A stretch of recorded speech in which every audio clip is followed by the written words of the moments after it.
is shur number 3 in a series of 4 shurim on Parshat Va'eira, hopefully God willing. Moshe Rabbeinu is being sent a second time, and he's told that the situation, even though it looks like it's getting worse, only the Gula will come through greater difficulties. We explained that in our first shiur. And God has emphasized to him that it's going to come through Zroa Netuyah, his outstretched arm, meaning Makot. How many? 10 plagues, Eser Makot. Talk about that maybe tomorrow. The number 10 philosophically is a complete number. Even in Alabama, correct? 10 is complete? That's what I thought. Even in Holland, in Germany, in Italy, 10 is complete. Shalem. Not by mere incidents, does 10 constitute a minyan. 10 Jews coming together, they're Shechina. We'll talk tomorrow how these 10 plagues, as we discussed yesterday, according to the Malbim, the order of 333. 3, to prove that there is divine existence, Mitziyut Hashem in the world. The next 3 plagues, to teach us that God is, what's that kosher supervisor called? A mashgiach. He supervises over the world. He intercedes everything in the world. There's a reward and punishment in the world. Sorry for not making this quiet. Now my son, who's sick with the flu, finally sees a shake that I prepare, fruit shake that I prepared in the refrigerator, and says, "Thank you." That's nice, isn't it? Does he want a membership card? Only when he's home I make it for him.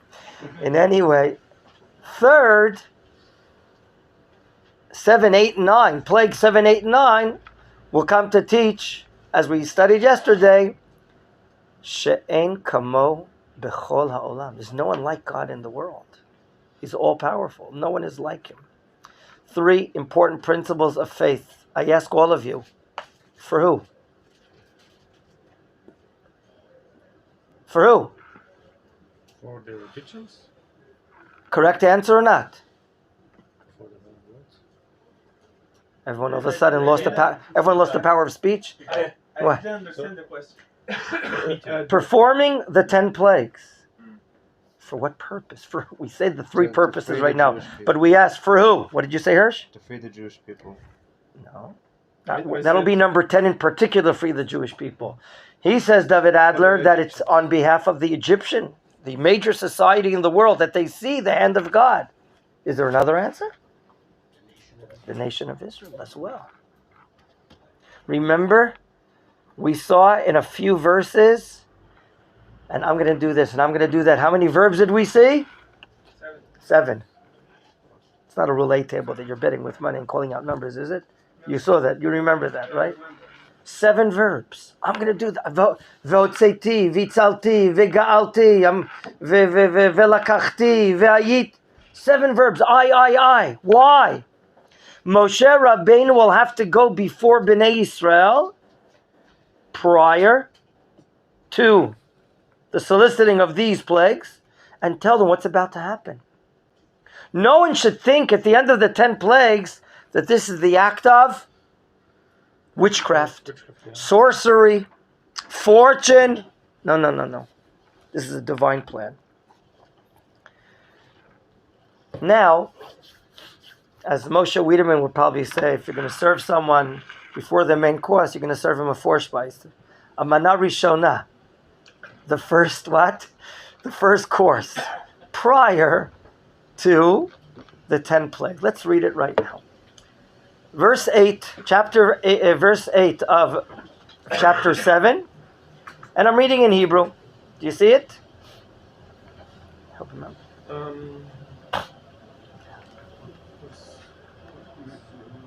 Vayomer Adonai el Moshe v'el Aaron lemor. Notice, the leadership of Israel is something unusual. What's unusual? 2 leaders at the same time. Well, maybe we'll discuss that briefly tomorrow as well. It's Moshe and Aaron. Moshe will receive the prophecy, and who will be the orator before, who will be the speaker before Paro? Aaron. Now, by the way, Lemor, saying, is that they have to go out and say this. When it says lemor at the end of the pasuk, it's for the intent or purpose of them going out and relating it to. Ki yidaber al, in verse 9, Ki yidaber alechem paro lemor, tenu lachem mofet. When you speak before Paro, by the way, we said yesterday, Moshe is how years old? 80, and Aaron is 83, that's correct, 83. You meant 84 minus 1 probably. Yeah. And they're courageous. Even though they're elder statesmen, they're going before the most powerful human being in the world right now, Paro Melech Mitzrayim. So we talked yesterday briefly about their bravery. They're going forward, yes? I don't mean to throw us back a little bit, but who's older, Aaron or Miriam? Who's going to tell me? Aaron Aaron is the oldest, that's correct. So Miriam's Is in between. 82 or 81? Let me call her up on her. Well, I don't remember. Let's go. Ki yidaber alechem Paro lemor. When Paro will speak to you, speaking harshly. Tenu lachem mofet. He doesn't want to believe you. You want to prove yourself? Why don't you do a mofet? Simple translation of the word mofet. It's a wonder. A wonder. We said yesterday, not just a wonder, a miracle. Okay, we're not going to talk about that famous play, Wonder of Wonders, Miracles of Miracles. We're not going to talk about that right now. We're going to talk about that, a mofet from the word lifatot, to entice. The thing of this wonder has maybe the ability to sway you, to entice you, that you believe. Paro saying, let me see your backing. Let me see where you come from. Prove what you're about to do. If he says that to you, Tenu lachem mofet, of course God knows what's going to happen today and tomorrow. And there's a likelihood that Paro will not want to believe. Remember, there's the same Paro that had concentration camps, work camps. He murdered thousands and thousands of Jewish children in the river. Was Called in Hebrew Yaor, the Nilus. his father, no? He said that Pharaoh died when Moshe was in Midian. That my chumash. I didn't see something like that. You prove it. Show it to me. Talk about a midrash. It's It's a midrash. Beseder. No, But- it's here. What in the chumash? In the Chumash. You show it to me later. What do you want to say?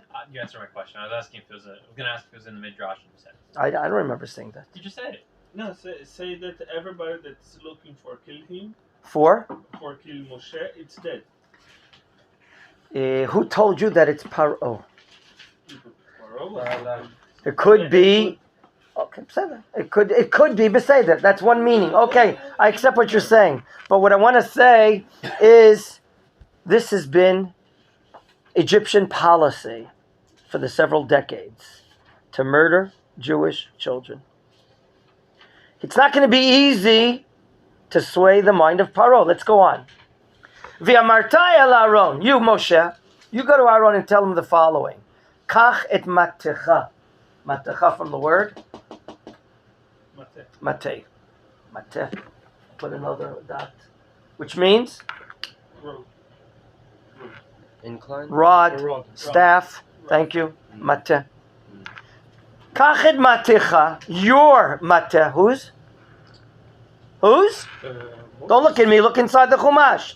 Whose mate? Moshe's. Look again in the chumash. Aaron? That's what it says. You're not guessing, do you? Are you? No. It says, "V'amarta el Aaron, tell Aaron, kachet matacha, take your staff." I understand why the gentleman sitting next to me immediately said the staff of Moshe. Do you know why he said that? Moshe did the same. Because Moshe was already told. We read in last week's Parsha. When Moshe says, they're not going to believe me. The Jewish people are not going to believe me. You're speaking bad about the Jewish people? What's in your hand? A mateh. What happened to that mateh? It turned into a... What did it turn into? Like terrible penmanship. Nachash. Which means? I can't hear you. Snake. Serpent? I don't know. Don't give me the serpent business. What is a nachash? Snake. Where did we see that? In which chumash? Which part of the Bible? Bereshit. Remember the bestseller? There you go. Kached matecha vashlech lifnei Pharaoh. Don't look at me. Look inside the chumash and throw it before Paro. And what is it going to turn into? Everyone read the Hebrew. Yehi. And it does not say. What's your question? The previous parasha. The Mateh of. But the Mateh of Moshe became a Nachash. Thank you. And here the Mateh of Aaron became the serpent. is going to be turning into. The translation is serpent. Be careful. There's a crocodile next to you. Crocodile. Yes. Be careful. Just move to the side. Okay. Maybe it's a crocodile. Tanin is a crocodile, according to several Rishonim. A crocodile, my dear friend. It's scary. We're now learning that there's a mateh that belongs to, Moshe. and now we're learning about a mateh that belongs to. And according to some Rishonim, some of the medieval commentators, like I think the Ibn Ezra and the Netziv of Volozhin, that here we're talking about a crocodile. Do you know what a crocodile? They become pretty big. Very big, and are they dangerous? Yeah. Are they strong? Very mighty and strong. If you had to be their dentist to take care of their teeth, you have a lot of work to do. Why would, according to this understanding, not everyone what will be the impact of turning a staff by the wonder of God, a mofate? Well, we can put it on the board here. So I'll put it on the board right now. A mofate. It's a pig, sorry. What is the understanding of a crocodile here? If you were to open up Sefer Yecheskel, which Sefer? Yecheskel, in the Tanakh. Into chapter, which chapter? Very good, 29, that's correct. And verse 3, you'll see there the prophecy of God via Yecheskel that Paro is likened to a crocodile, to the quote Tanina Gadol. If I'm not mistaken. Sir, do you think that Pharaoh is like a crocodile? Yes, here it is. Happens to be the Haftarah, the book of the Nevi'im, the prophets, that we're going to be reading this coming Shabbat, where Paro is likened to God. Let me recite the pasuk. I'm reading from now Yecheskel, the book of Yecheskel in the Tanakh, which we're going to read after the Torah reading in the Haftarah, after the Torah reading on Shabbos. Daber ve'amarta, God says to Yecheskel, go and speak and say, Ko amar Hashem Elokim. This is what God, the Lord, is saying. Hineni alecha, Paro melech Mitzrayim. I'm going to be on you. You know what it means to be on your case? Mr. Resnick? I'm going to be on your case. God is saying about Paro. What's the next word after Paro, the king of Mitzrayim? Listen to this. Hatanim Hagadol. The great serpent that we call the crocodile. Harovates. That's pondering bitoch yorav, inside his rivers. Asher amarli, Paro said to me, I don't know you, God. Li Yeori, the Yeor, the Nile River is mine. Va'ani asitanin, I created it, I made it.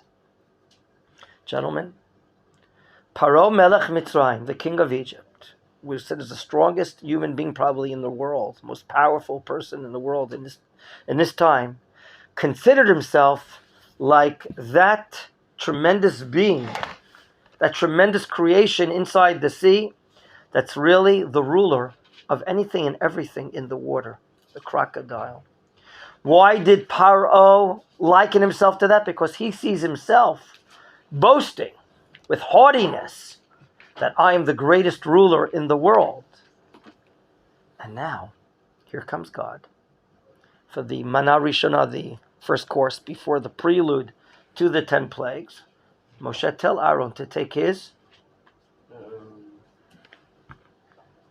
mateh, his staff, and throw it before Paro, and it'll turn into a crocodile. What's the purpose here? The great commentators explain Hashem wants to transmit a very clear message to Paro. You claim that you are what? The leader of the world? You claim to be like that animal, that beast called the what? The crocodile? The crocodile? You know what you are? You're like a mateh, mateh in my hands. Mm-hmm. You're only a staff in my hands. A staff, a stick, is a kli, a vessel. It's a means. It can be used.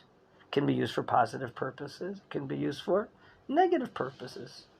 But in Isaiah chapter 10, God says, you, Mitzrayim, you're shevet api. You are the staff of my wrath. I can use you against this country, against that country, and anytime I want. Paro is going to be given message number 1. You're only a staff in my hands. And now we understand better, according to this understanding, that the mateh of Aaron, unlike the mateh of Moshe, will be turning into a tanin, a crocodile. Pretty scary.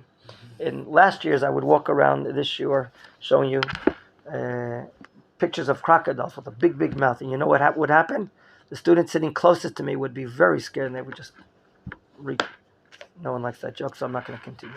Okay. You had a question, Moshe. No, Mr. Resnick had a question. I admire your patience. And Moshe? So, does the word tanin, does that mean anything in modern Hebrew? Does that mean either? It could mean serpent in general, and it could mean, like in this case, a crocodile, according to several Rishonim. To describe a very long predatory reptile. So. Today we have another word in Hebrew, crocodile. Where do you find that in the Tanakh? Crocodile? Never. We used to do camping out in the summer on the foot of the Golan, next to in a place called Ein Chama, where there are hot springs, and in the park where you camp out, they have a crocodile park, but there's a fence that separates you and the crocodiles to make sure they don't come out of the water and bite your feet or something. So, my dear friends, God is making a message clear. I'm the God. I'm powerful, and you're only like a mateh in my hands. Let's go on about this crocodile business. Pasuk Yud, verse 10. Vayavo Moshe v'Aaron el Paro. The crew, the staff, 2 leaders. Come, they arrive. Vaya'asu chen kasher tziva Adonai. You see, their leadership is a perfect leadership. They're both acting together in symphony. Apparently, Moshe is giving the words over to Aaron. Aaron is speaking before Paro. And now let's see the arm of Aaron. Vayashlech Aaron et mateo. He releases or throws his hand with the mateh in his hands. Lifnei Paro. V'lifnei avadav, of course, his cabinet members, his esteemed parliament, high leaders are next to him. Avadav, his servants. And what happens? Vayihi litanin. And it turns into a tanin, according to this explanation, a crocodile. Paro, don't think he's a stupid idiot. He's a genius.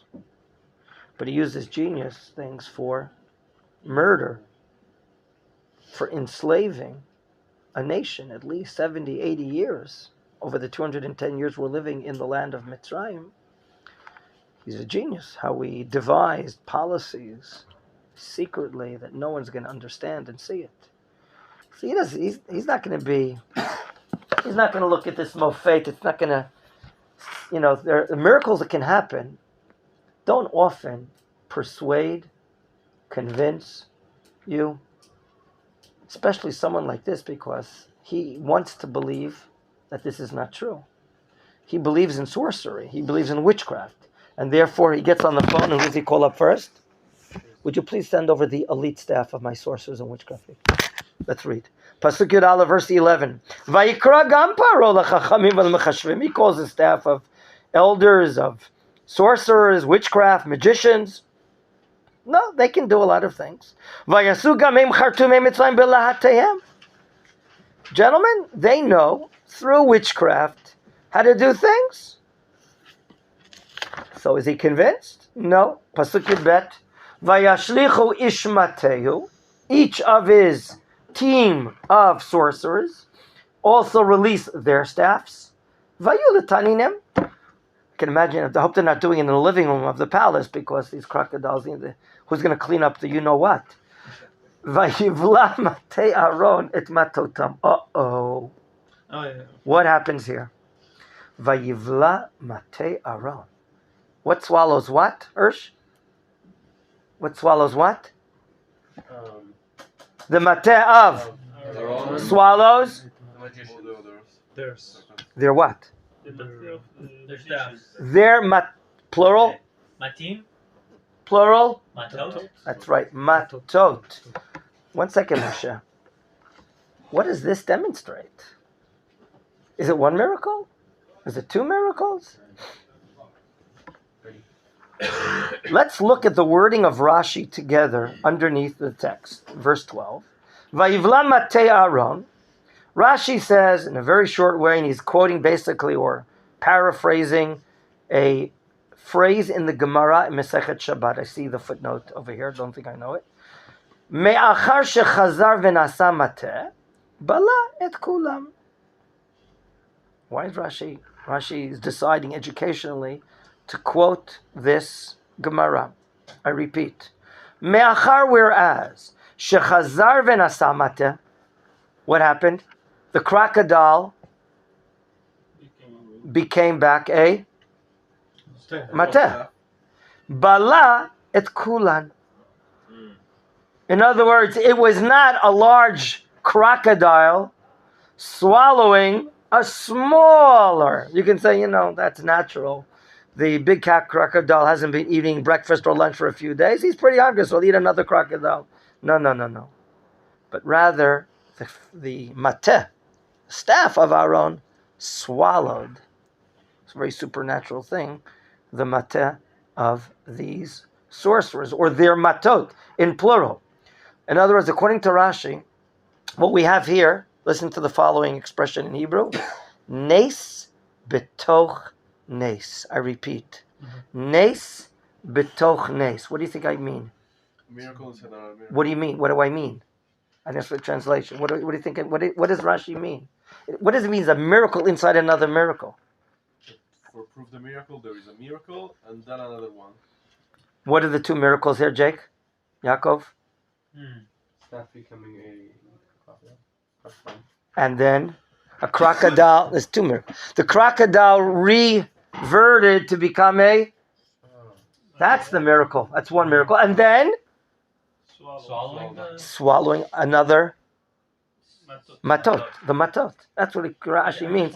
Nes betoch nes. It's like a double miracle here. Yet the result of Paro's heart. Let's just see one more pasuk and then host questions. Vayechazak leiv Paro v'lo shama lehem kasher diber Adonai. Remember how we learned yesterday? We saw the word, the hardening of the heart. By Paro, we're understanding it's happening by himself. According to Ramban Nachmanides, as we learned as well in the Rambam of the Laws of Tshuva, this is not God taking away his free will of Paro. Rather, this is the decision of Paro. Moshe, do you still have a question? It was just a comment that I remember in the 1998 DreamWorks film, The Prince of Egypt. There was an implication that the sorcerers didn't actually turn staffs into snakes, but that they just use sleight of hand to make it look like they turn staffs into snakes. So that's their magic. So it's not actually magic. So we're gonna leave. So we're gonna leave 20th Century Fox and go back to the Chumash. I think so. I hope so, Mr. Resnick. Just to clarify, it says in the English translation here that the that the staff became snakes, and then the staff of Aaron swallowed. Again, I'm using the explanation of several Rishonim and the Netziv Volozhin, Okay. that the tanin here means The crocodile. Okay, so what's your question, and sir? just to clarify, that was in the Midrash. That's from the Midrash that clarifies that, correct? No, No. we don't need that. No, we have Rishonim, medieval commentators explain that the word tanin is not nachash, and that's why the Torah changed it. Do you remember the reason Chazal explained why Moshe's staff turned into a snake? Do you remember? What is the art of a snake, Russell? The art of a snake to slither, to be scary, to eat things, to hide, to poison, to bite. In other words, when you said to slither, what do you mean? It crawls on the ground on its belly. What else? He can get into small places. He's like a deceiving beast. All of a sudden you don't see him. Moshe Adam Arishon spoke bad. The art of a snake is like to trick you. Adam Arishon spoke bad about his wife, Chava, right? So I'm sorry. That's the Nachash in Breshit. Moshe Rabbeinu spoke bad about Am Yisrael. They're not going to believe me. They're not going to believe you. You're doing the sin of Adam Arishon with the Nachash. I'm going to turn your staff into a snake. I'm going to take your hand, put it into your armpit, and it'll come out and it'll be leprosy, like leprosy.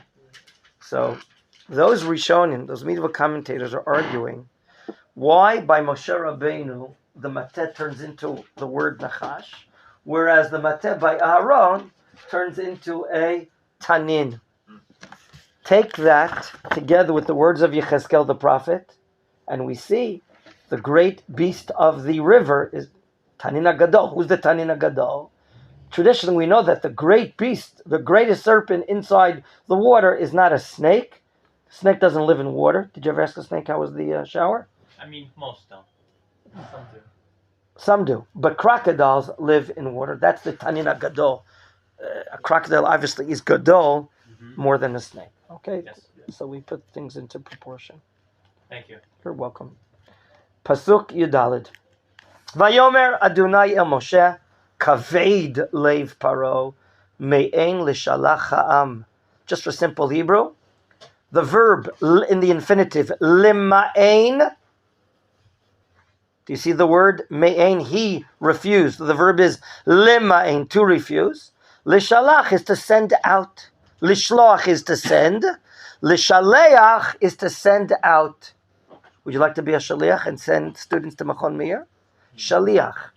So God says to Moshe, don't be disappointed.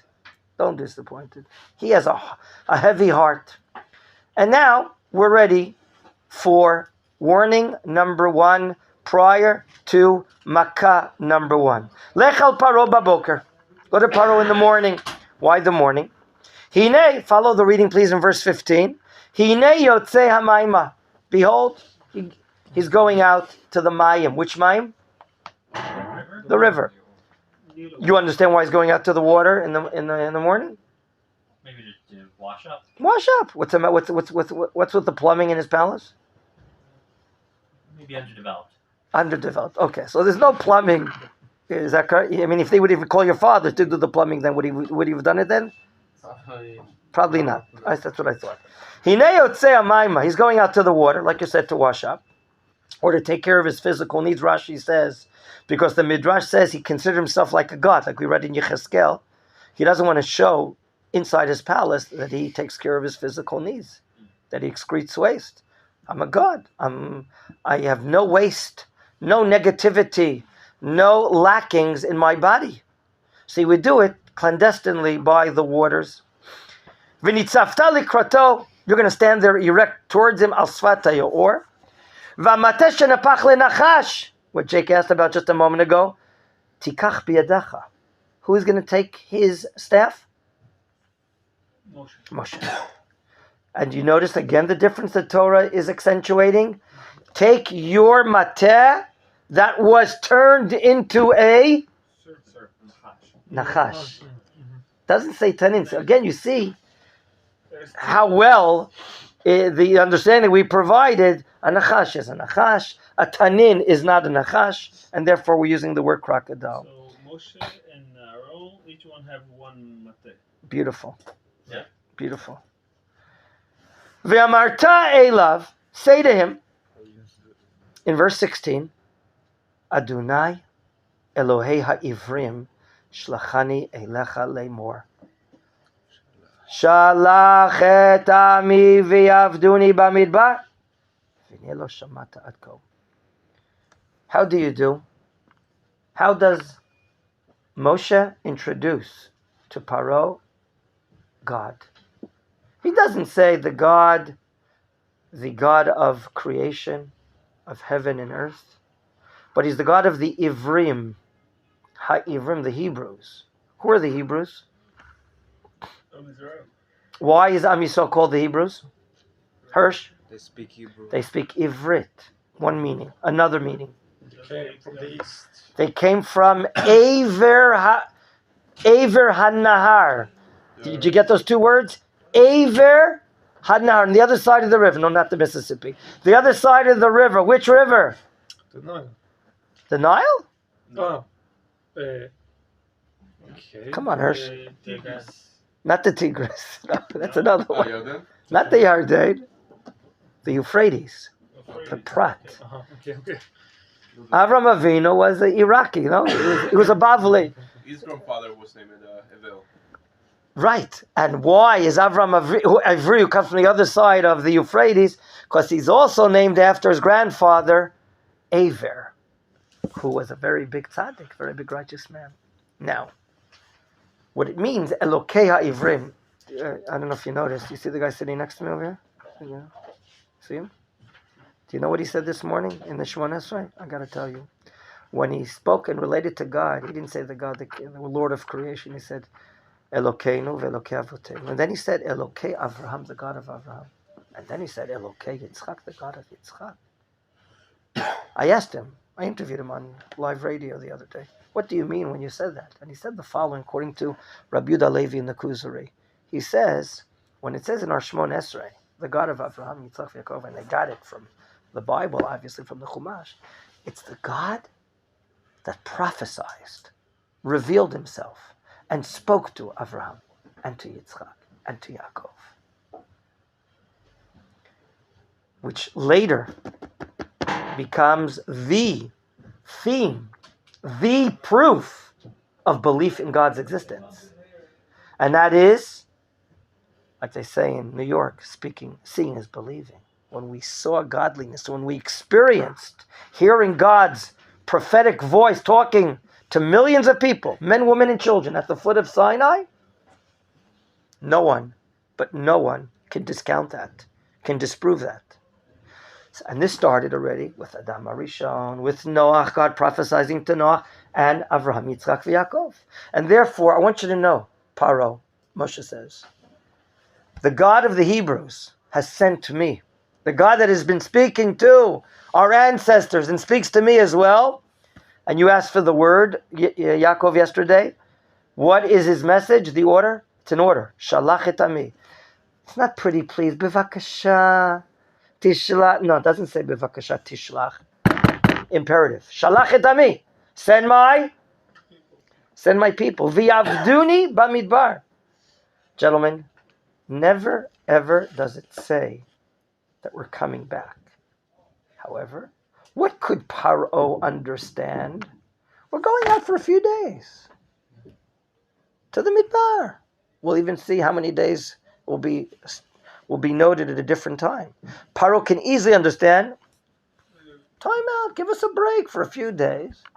We're going out to serve him. V'nei lo shamat ad כה. These are the instructions of God to Moshe.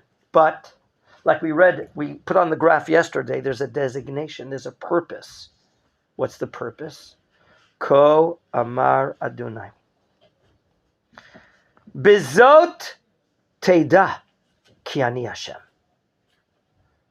The clear purpose of the upcoming plague, stipulated that if you don't release the people, is that you should know Why is God using the term you should know?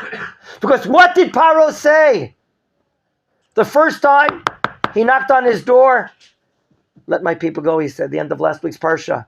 How did Paro relate? React? Said he doesn't know Hashem. I don't know. Who's this God? I don't know this God. He said those words. I don't know this God. Purpose number one, for the plague number one, Bezot Teda. In this you're going to know. Ki ani Hashem. Look at God's name, Yud Kei Vav Kei. The Yud, the Hey, the Vav, and the Hey. God is, God was, and God will be. Hine anochi makeh. I'm going to strike b'mateh asher b'yadi. Through the mateh that's in my hand. Alamayim asher bayor v'nefchu ledam. Look at me. Moshe was commanded by God. What supply should he take when he goes to see Paro? What supply should he take? What's in his knapsack? Mate. Mateh. Who's mateh? His staff. His staff. We're about to see. Skip 2, verse 19. But you know what? I want to quickly read. What's going to happen with your mateh? You're going to hit the waters. Asher Bayor in the river that Paro claims that we see in Yechezkel, that I created the river. I'm the God. Remember, the Nile River, which is like, I was told it's like thousands of kilometers. It goes all the way down into Africa. Are you aware of this? Yeah. Okay, there's a big fight now between Ethiopia and what other country? Ethiopia. No, someone's building a dam to stop. Egypt. Egypt's building the dam, or Ethiopia? Yeah. Right, and Egypt was almost ready to go to war, I think. Am I right? Yeah. In any event, one of the Ethiopian students, he sent me a clip a few months ago about that. I wasn't aware of it. The Nile River is the economy of Egyptian economy. The water supply, the growth of their foods, fruits and vegetables, their water consumption is the Nile. I'm the God. I created it. Therefore, it's going to be hit first. It's going to be hit first. And it's going to turn to dam. Why blood? Why blood? Does it Remind have to the do with Pharaoh. like fear? Fear. That's one answer. All the blood of the Jewish children who were murdered in the river. My dear friends, will it be Paro's water consumption only affected by this? Sorry, can you say it louder? Will it only be Paro's water consumption? What about his ministers? What about the peasants? All the people. You're joking. Really? Oh my goodness. Who's on the phone? What? Civil rights movement? Yeah, what do you want to say? You think it's not human what God is doing? Taking away the... Excuse me. You're not aware. So please listen to this shiur. The civil rights movement raised a major issue against the God of Israel. It's unfair to take away the water rights of everyone in Egypt. When they care about civil Abortion rights, is they talk okay. about the Jews. Yeah, but the abortion is Gentlemen, for decades and decades, the artisans, the lawyers of Egypt, the poets of Egypt, the scribes of Egypt knew, saw, participated in the murder of children, of babies.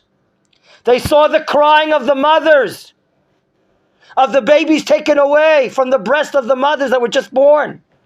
They witnessed and they participated in the murder of thousands of children. No one said a word. The way that God often manages his world is what we call midah keneged midah. What does that mean? Midah is like size, or Midah is trait. Midah could be a trait. It could also mean limdod is to measure. A mad is a measuring stick. Mem daled. A measure for a measure. They witnessed, they participated in the murder of babies of Israel. They throw them in the Nile. They threw them in the Nile, like we learned in last week's Parsha, yes? They all deserve it. Now, the civil rights movement doesn't make any complaints anymore. Now they understand what's going on. This is considered a cultured nation? With physicists, with doctors and poets, culture, art, and music? The main culture of the world? And this is what they did? When there's no Yirat Elokim, when there's no fear of God, then they can get to atrocities. In Germany, over the ages before the Holocaust, the center of activity of the critique of the Torah, coming out of the Enlightenment period, started in Germany. Criticizing the Torah, dissecting it into pieces and pieces as if it's a human text, and saying this is this and that is this, and they're explaining what they think it means.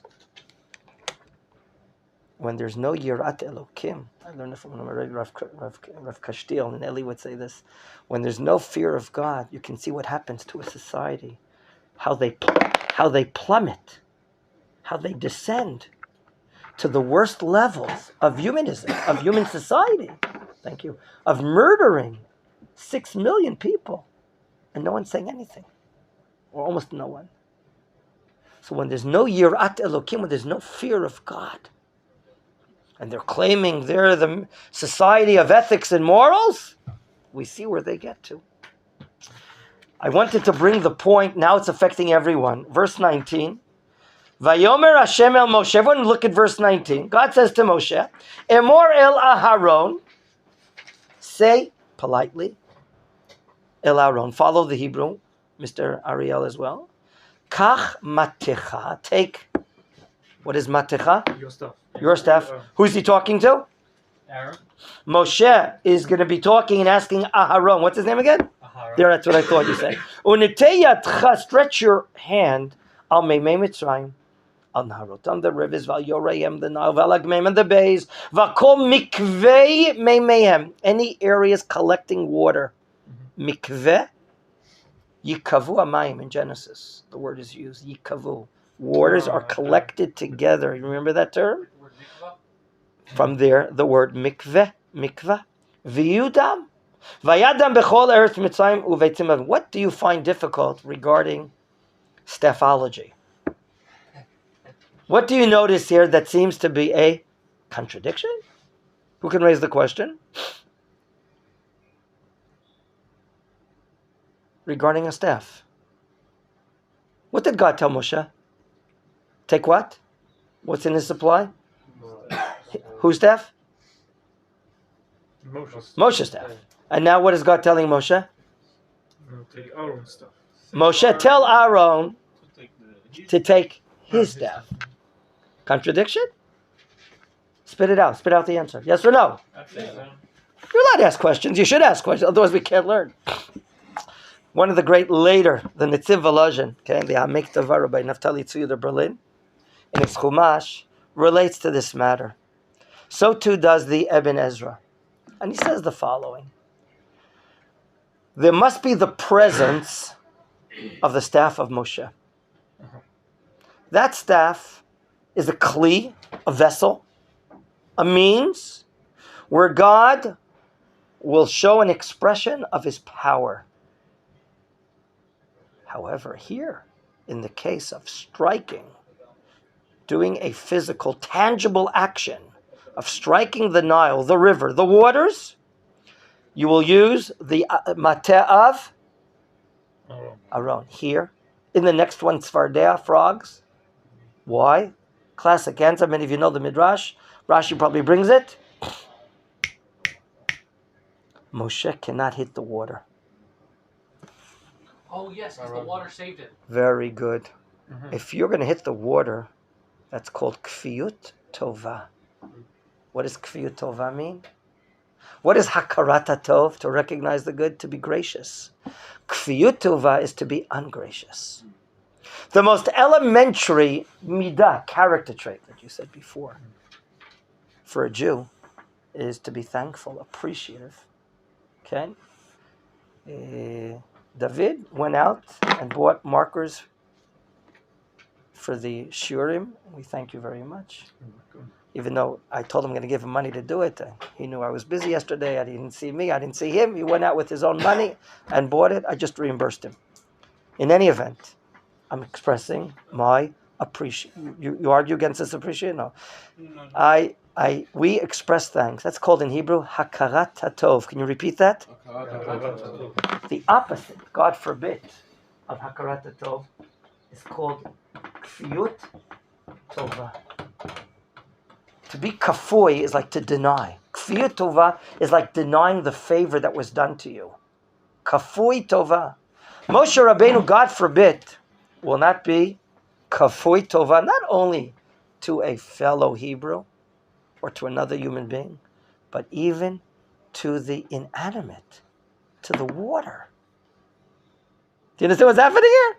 Even to the water, he's not going to hit with the staff, because had there not been the water and he be put inside this little ark, what do you call it in English? The teva, this little what? Basket? Basket, I think. And he was saved. The fact that it was insulated, he was saved in there. Who put him in the little teva? Miriam, the sister. And she stood there watching. And who saved the baby eventually? Bat Paro, the daughter of Paro. So if you're going to raise a question and say, it can't be. I saw that it's the Mateh of Moshe he's ordered to bring, but it's Aaron hitting the water. So we're explaining the following in summary. Aaron is really, his staff will be used to turn the waters into blood. But the staff of Moshe has to be present. With the presence of Moshe's staff, it's going to be able to bring about miracles that God is having. Renan, you wanted to ask a question? So there's two staffs. Absolutely. We said that in the beginning. Yeah. And here he takes the staff, Aaron takes the staff to Moshe.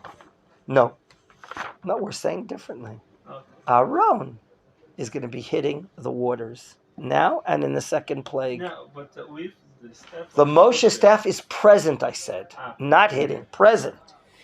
And that a lot of supernatural powers are coming through the staff of Moshe. And now, a little bit before, Moshe hit the water, right? When he was in front of Pharaoh. When Pharaoh went out to the water. Where does it say that he hit the water?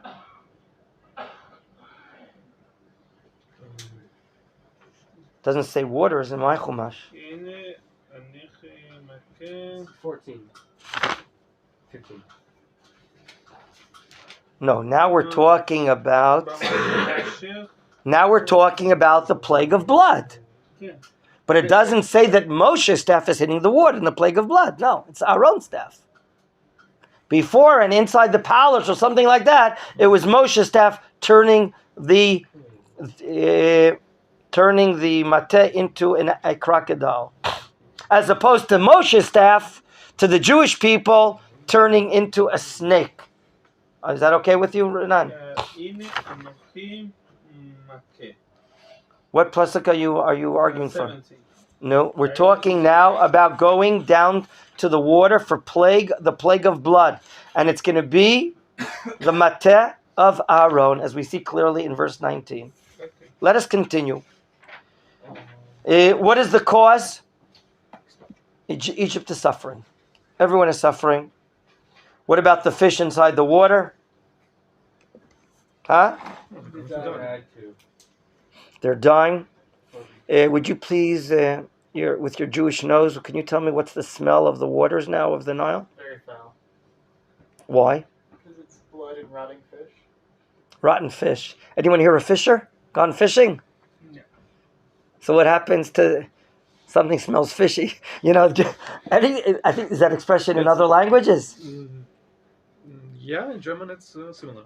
Yes? Yeah, okay. Everyone uses that term when it stinks, right? Yeah. So we can imagine the country, everyone's going to the supermarkets to buy aerosols, right? To clean the air. But it's not helping. It's not helping.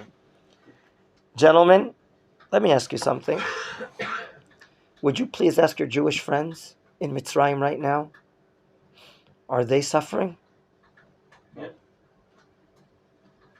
I heard two simultaneous answers that are Yes different. and no. Yeah. No, they're not so afraid. Can anyone prove what they're saying? If I tell you that the Ibn Ezra says that the strike of dam, blood, and tfardaim, the frogs, which is the next one, and kinim, and what? Lice, okay, is inclusive of both populations. Not only the Egyptian people, but the Hebrews as well. Although it was more devastating to the Mitzrim than the Jews. How will we prove this? Well, we'll prove this point in our next shiur, or tomorrow, when we're going to see a clear line of demarcation, of difference between the two populations in the usage of a certain word. And this is according to the Ibn Ezra. Remember, Ibn Ezra gives the simple meaning of the Katuv. I know you, with the kippah. You're going to bring me the midrashic interpretation that the Jews had water and not the Egyptians. Okay? And even if the Jews took a cup of blood from there, once it was in their hands, as the Midrash Rabbah says, it turned into water. That's Midrash, with all due credit. But we learned that there are how many faces to the Torah, how many sides to the... Shiv'im, 70. 70 faces. There are many, many different understandings.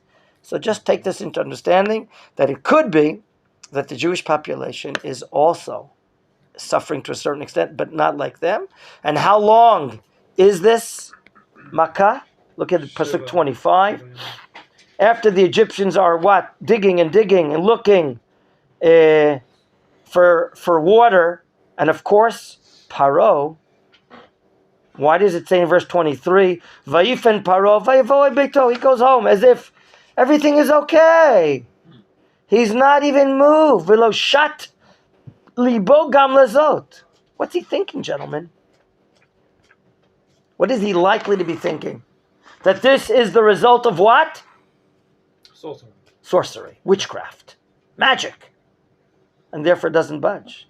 And this goes on for a week. Shiv'at yamim. After the warning, we'll continue, God willing. Same time, same place. Be here.